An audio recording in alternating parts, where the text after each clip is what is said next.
So that's one of the things that I love about the keys, right? And 61 in this one is that you're able to be doing track mutes as you play, and that goes for samples as well. So if you're on a drum track, you can still play your samples on the keys and do some mutes on the pads, because the pads are following the screen, whatever screen you're in. So if I go to the next sequence, I can still play my samples. In this case, there's a plugin in there, but you can play your samples or whatever is on the track. This is accessible, so it allows you for more control, and that's one of the perks of having the keys. With the keys as well, you can play multiple plugins at a time. So in this case, on this track, so I'm just arming the tracks here, right? And instead of having just one track play at a time, you can stack multiple tracks just by arming several tracks at the same time. It gives you a very, very rich sound. And so for sound designing, to stack multiple tracks just by arming them is pretty cool. And of course, you can do that for the pads as well. You can play on the pads, but you know, having the keys, that's the whole purpose. Just shift in chords, keyboard chord on. So if you just tap,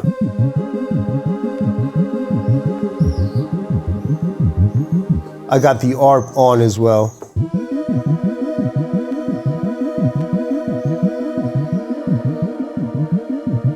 So we got the chords on right there, and you can do some arpeggiation and trigger multiple tracks at the same time.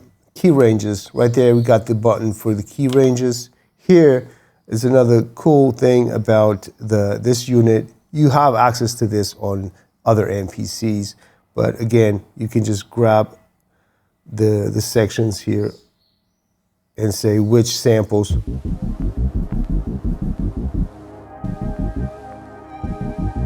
Disable this, we don't want that. So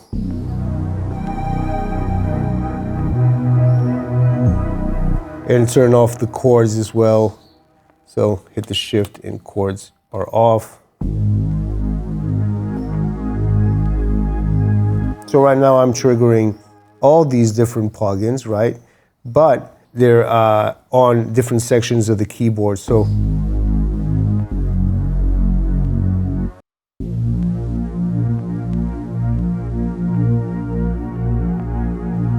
right, let's say I want this just for that section there.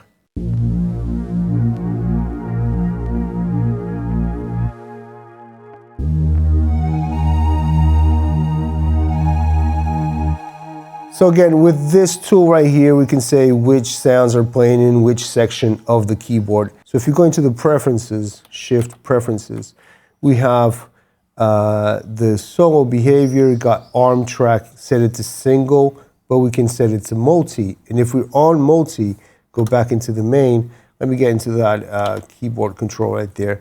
Here we can select or deselect in a different way without using the shift function. So you can select multiple without using the shift. I'd rather have this set to single, and whenever I want to, trigger several tracks at the same time, I just hit shift and do it like that.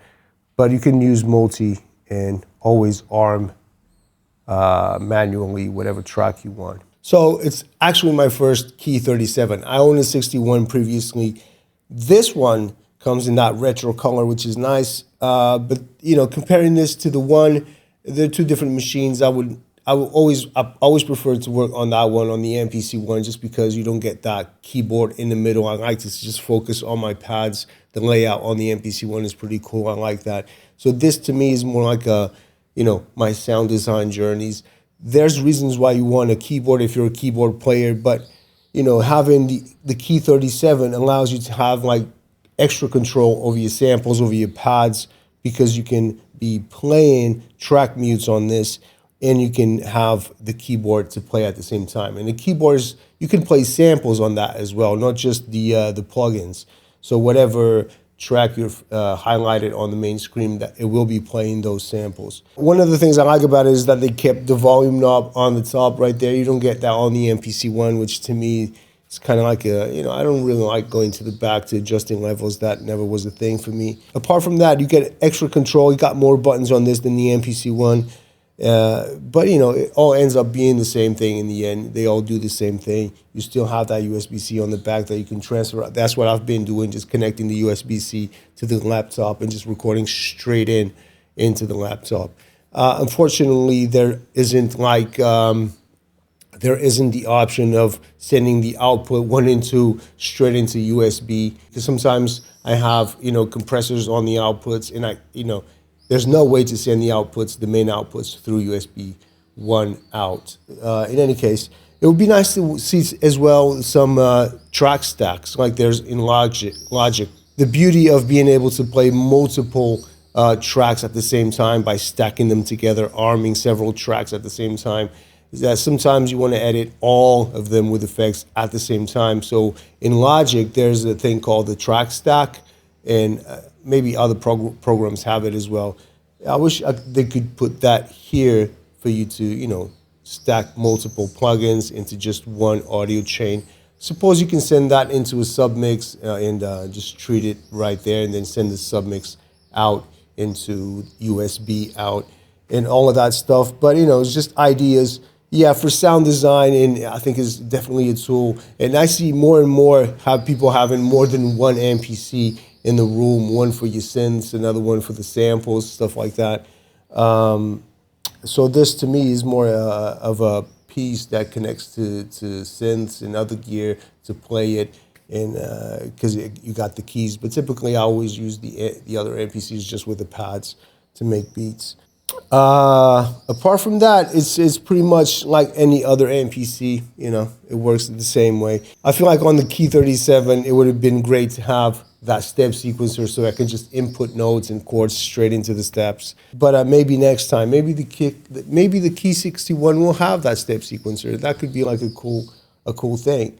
Apart from that, man, it's great. It fits really well in the studio. It's not big like the 61.